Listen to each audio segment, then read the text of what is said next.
تا کسی نبید. استاد شو مبارزه بود. جوان نیکنام 1000 سال زندگی میکنه. جوان بدنام فرزندش نمیشناسه.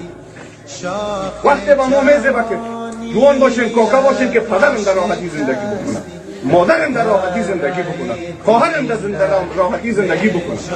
و چه کنم جوانی را که در خانه ما راحت روی بستر بخوابم، اما در منطقه ما یک آدم بیگانه و اجنبی دیگه به زندگی بکنه. کسی که در مقابل مسلمان اثر جهاد اعلان میکنه و کدام فتوا کدام دین میگه؟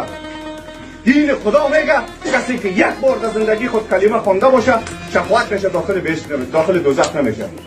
اسی کیست و کدام دلیل؟ بیاین اگر واقعا منطقی مبارزه میکنن، اگر واقعا به دنبال جنایت نیستن، اگر واقعا به دنبال اصولگیری باشی چی و کدام اساسش رو باید بگیری؟ پدر در خانه 2 ساله خرچ داری؟ پس کدام اساس دین میگه کوچکی؟ زکات با کدام اساس میگه بگی؟ کجا را خوانده کدام مولا و مولای ما میگه؟ دین نمیفهمند.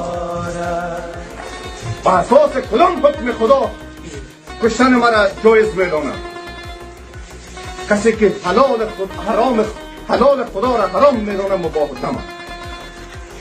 ما آمدیم امروز پیش شما حجت خود هم به جهان ثابت کردیم، هم به ملت خود ثابت کردیم، هم به شما.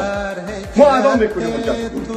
اگر کنار ما استاد میشیم، ما قدرتمندتر و قوی‌تر قدرت از شما دفاع میکنیم و شما هم از خود دفاع بکنید. و اگر ما حق هستیم که ما برای شما ثابت میکنیم حق هستیم، بیاین کنار ما استاد شید.